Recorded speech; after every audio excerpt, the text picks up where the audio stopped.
Okay, good morning. As we go to the new Parsha Vayeshev, we are in Genesis chapter 37, verse number 1. Vayeshi Yaakov Eretz Meguri Aviv, and Yaakov sojourned in the land of his father, the land of Canaan.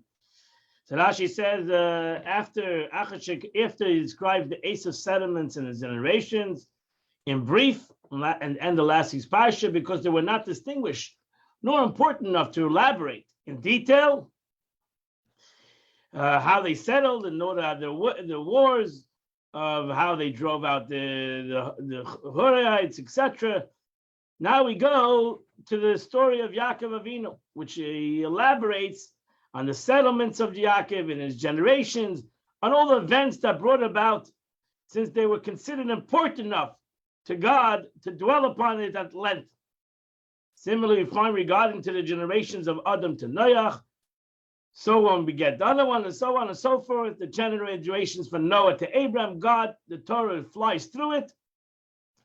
It's dwelled briefly, but when he reaches Avraham Avinu, it goes at length. It's like a person. Rashi gives an example. A person searches in the sand and sifts it with a sieve until he finds the pearl. When he finds the pearl, he casts away the pebbles for him, and he keeps the pearl. So too, the Torah goes quickly through the history of Esav, and then he finds the pearl. He finds the diamond, and he makes sure to follow on the diamond. Another interpretation, Rashi says, Yaakov Vayeshev Yaakov, the camel and a flax dealer once entered a town laden with flax. The blacksmith wondered, where will all this flax go? So one clever fellow answered him, one spark will come out of your bellows, which will burn it and destroy all that flax. So did Jacob see all the chieftains of Esau mentioned above. He wondered and said, how can I conquer them all? What is written below? These are the generations of Jacob, Joseph.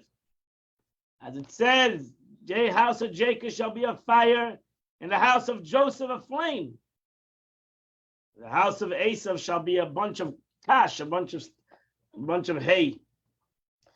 One spark comes out of Esau, comes out of Joseph, and it destroys and consumes them all. So Yaakov Avinu knew that he had somebody with him, which was Yosef. Ela tells Yaakov Yosef, this is the generation of Yaakov Yosef. Yosef was 17 years old. He was busy with his brothers, with the sheep. He was a lad. The children of Bilhah and Zilpah, and She'aviv, the wives of his father, Vayave, Yosef, as Bidbasam, Ra, Leviam, and Yosef would bring evil tales to his father. So now she says, Eilet Teildes Yaakov. And these are those generations of Jacob. These are the settlements and their wanderings until they came to settle. The first cause of the wandering was Joseph. Why? Because he was only 17 years old. He was a teenager. Through this, the event of the unfolded, they wandered and descended to Egypt. This is according to the plain explanation of the verse, putting everything in a proper perspective. The Medrash, however, interprets the passage as follows. Scripture bases generations of Jacob on Joseph because of many things. One, that his entire being, Jacob served Laban only for Rachel. And Rachel bore Joseph. In addition, Joseph features a son of Jacob's. And whatever happened to Jacob happened to Joseph. This one, Jacob was hated, and Joseph was hated. This one brother wanted to kill him, and Joseph's brother wanted to kill him. And the many other similarities, which is brought down in the Medrash. It further expounds upon it as follows. Vayeshev dwelt, when Jacob sought to dwell in tranquility, the troubles of Joseph sprang upon him. The righteous seek to dwell in tranquility. We all want to dwell in tranquility. Says the Holy One, blessed be He. What is prepared for the righteous in the world to come is not sufficient. Is it not enough what you're going to have in the world to come? You want to be tranquil in this world or this time? My friends, there's no tranquility until Mashiach comes. And he was a lad. Tzarash says he begged childishly, fixing his hair and touching up his eyes so he would appear handsome.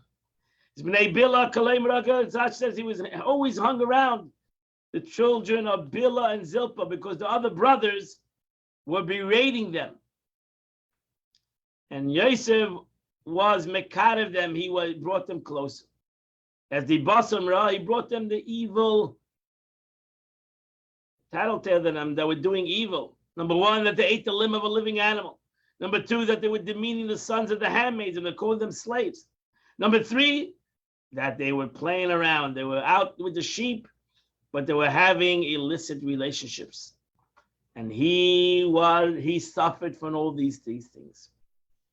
First, they ate from the lamb of a limb, they slaughtered a kid goat, and they, so to say, told the lie that he's dead. When they were sold him, like the report he told them about they were brothers of slaves, he became a slave. And because of the illicit relationship which he thought was happening, it's exactly what happened to him. This teaches us whatever you see in others, you're looking in the mirror at yourself. The basam, every expression of diba negates the concept of prundlich.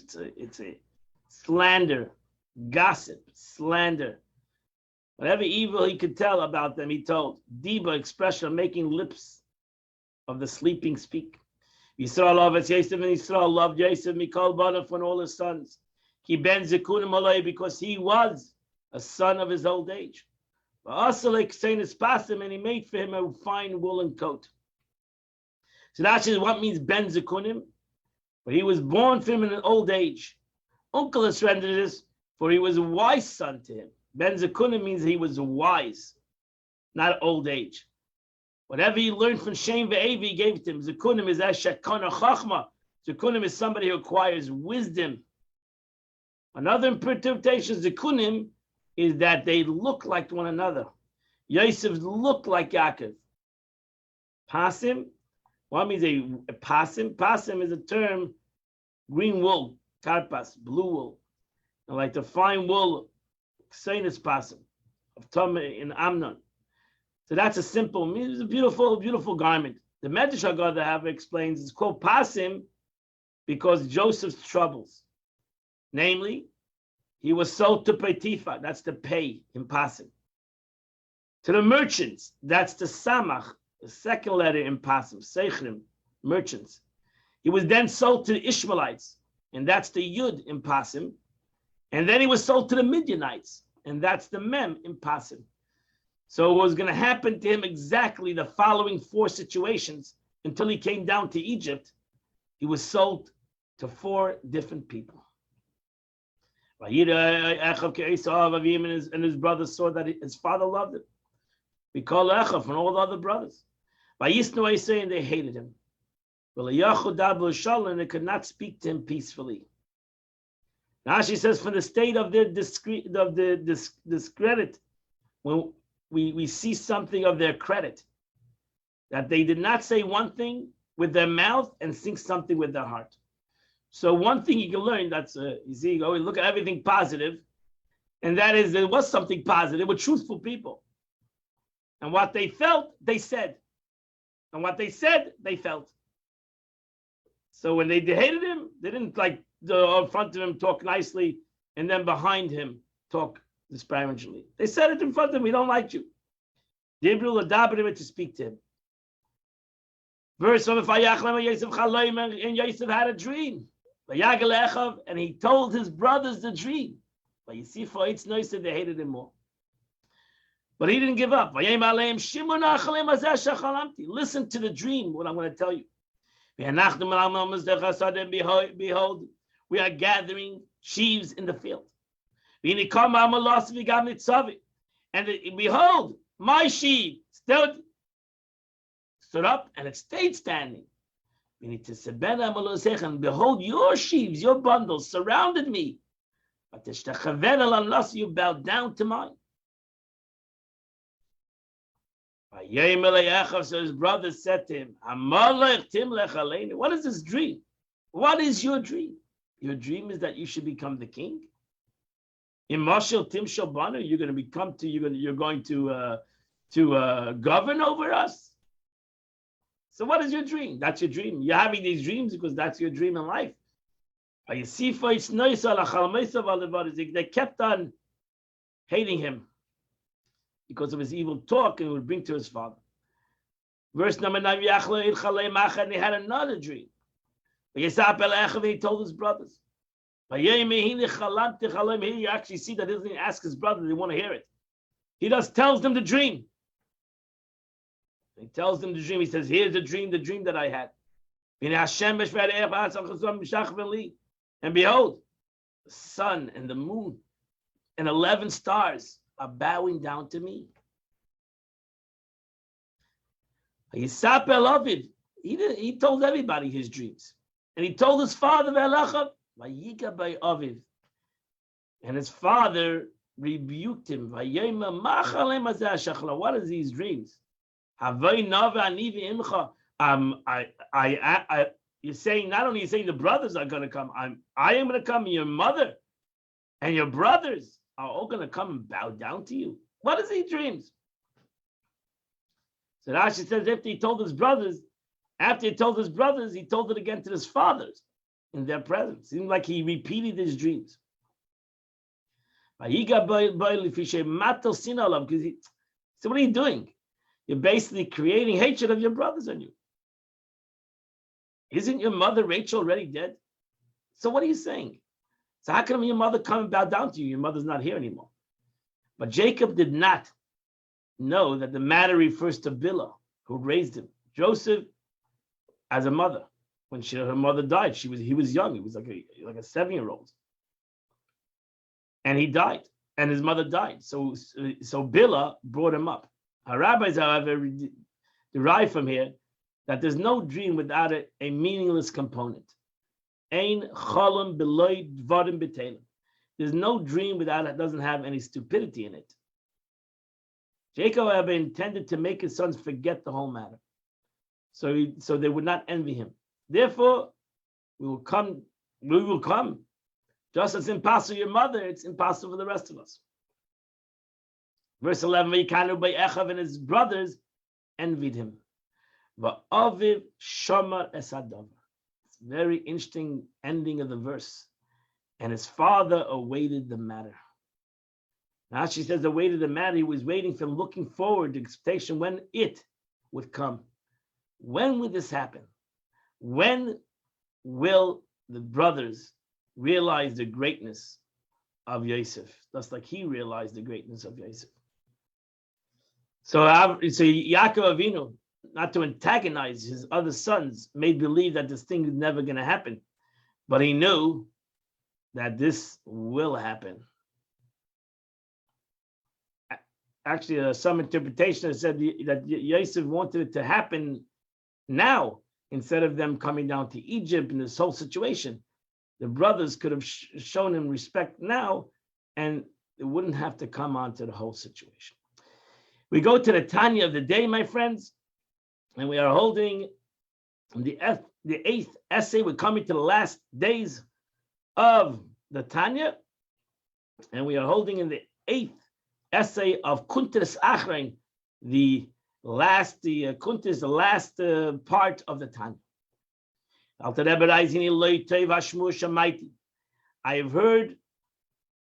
heard with forbearing, and I'm deeply grieved. Shamaiti v'tigaz bitni. So it's this expression, my stomach is hurting. Asher am Hashem uvarim l'fnei hateva, that God's people are preventing one who yearns for the life and longevity of all brethren from leading the service in small sanctuaries. For our Hasidic brethren, the person who leads a service at a measured pace and thus enables his fellow congregants to pray at a length, providing them with life and longevity. That means he's unhappy with those that go before the ark and they rush the prayer. There are three things that prolong the days of man. And one of them is one who prolongs in his prayer. Even those are extremely pressed for time. And they cannot wait. They gotta go to a job. They can't wait until the congregation responds, calls to Kedusha in the middle of the Shmona Esrei, in the repetition of the Amidah, by this person who leads the prayer because he's going slowly.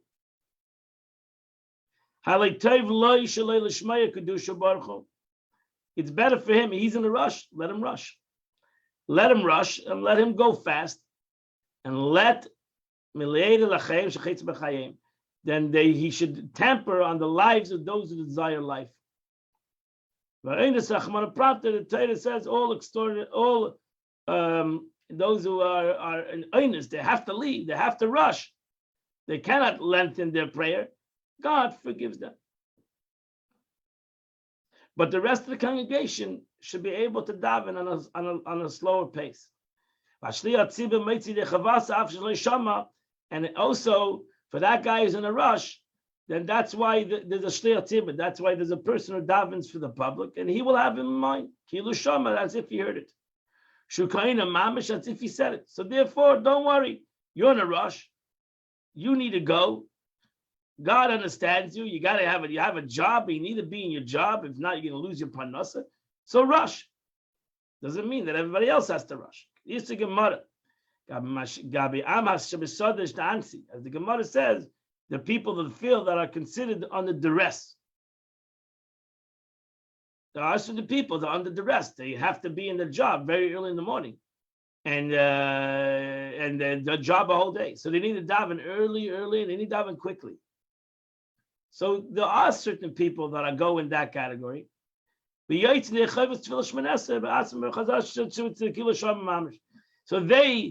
they fulfill the obligation through the cantor, the shliach tzibur.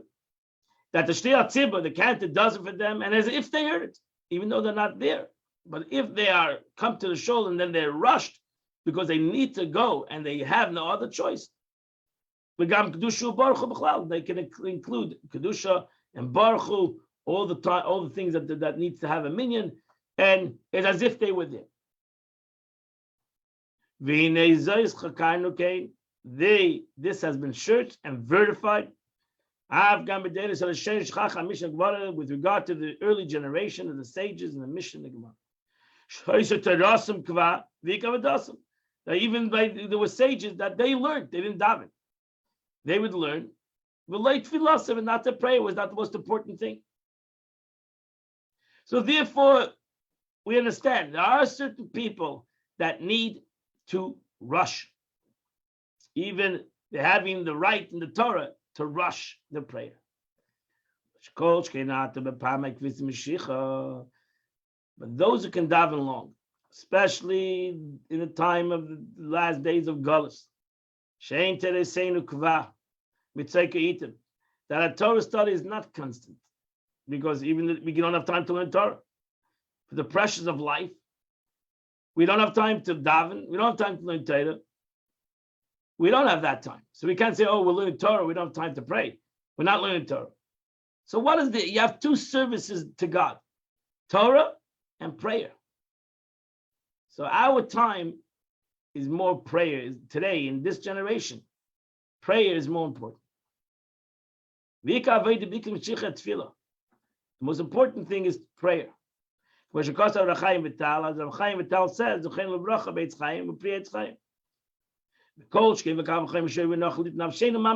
essentially, it's fitting and proper to devote ourselves utterly to it. And the prolonged prayer butters by the disciplined contemplation of godliness, God's greatness. In an actual Torah mandate, imperative to those who understand the efficiency of at least a little profound considered meditation, each according to their measure. That they should daven with a little bit more intentions. As it's enumerated in the praises of God in Sukkah de Zimra, that's in davening. The two blessings before the Shema, Yetzer v'Ava, that we should listen to it, we should understand it, and we should meditate a little bit in it. Why? Because that awakens, these prayers awaken the Ava, the hidden love that's in every Jewish heart. Love of the Bechinas Gilui, so it should become to revealed way. Bisgalas Halev, it should come in a revealed way. B'shas Krishma, we actually daven Krishma. So if you would contemplate, if we would contemplate in the Psukah de Zimra, the praise of God, and in the blessings of the Shema, we would come to Avas Hashem when we actually say the Shema. This is the pasuk that says you say the Shema. I'm going to love God b'chol my heart. Which is reckoned first among the 630 commandments. As a Rambam, a blessed memory, love of God is the foundation of the Torah. It's the root and the source of all the 248 positive commandments.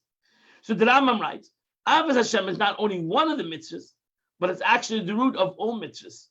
All positive commandments come from love, and all negative commandments come from fear of God. For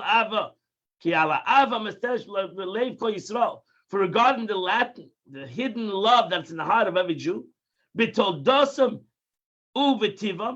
what's in their nature, they have a love of God. Doesn't have to command it to love. You have to command them to have a revealed love. And to being a revealed love, you need contemplation. So you cannot live with thus a hidden love. So when you say I love God and it's a mitzvah to love God, you say, oh, but I have a love already. So what do I need to have a mitzvah? So you're right. You don't need a mitzvah for love that is part of you. You need a mitzvah for love that is hidden, that you need to reveal. And that's the mitzvah. And that's why it needs preparation. And this is apparent to the understanding. Because while the love is concealed, it's still in the godly soul.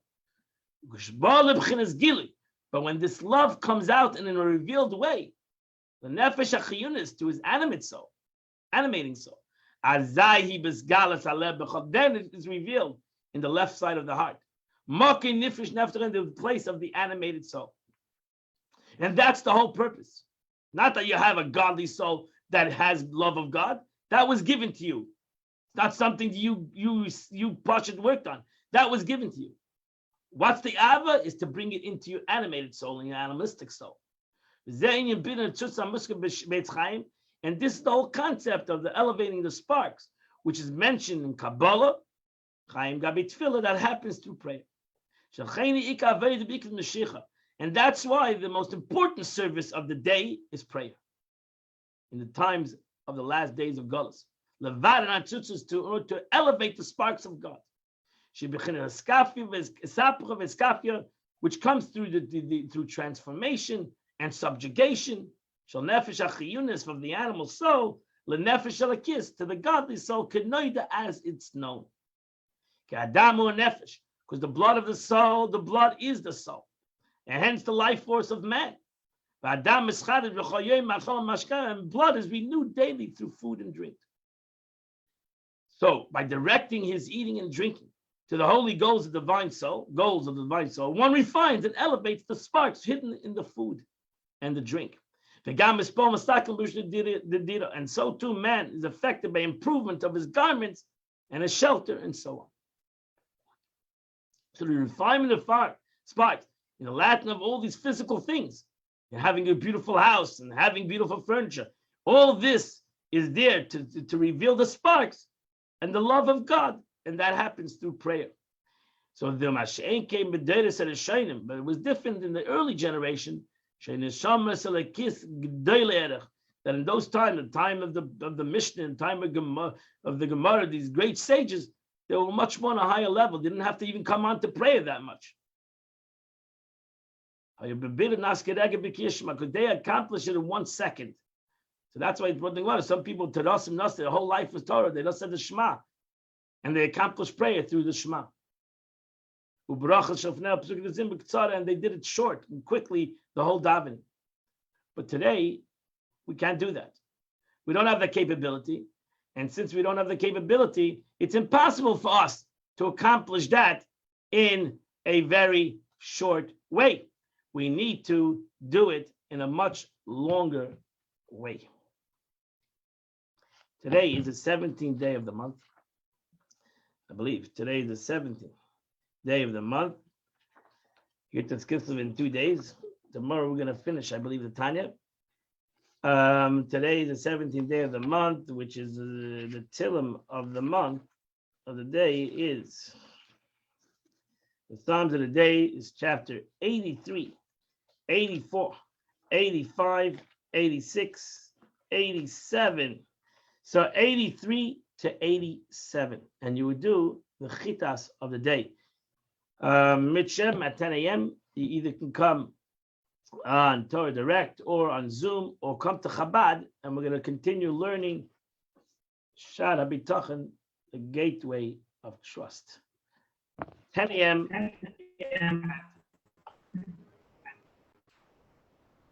10 a.m. Oh, somebody unmuted himself.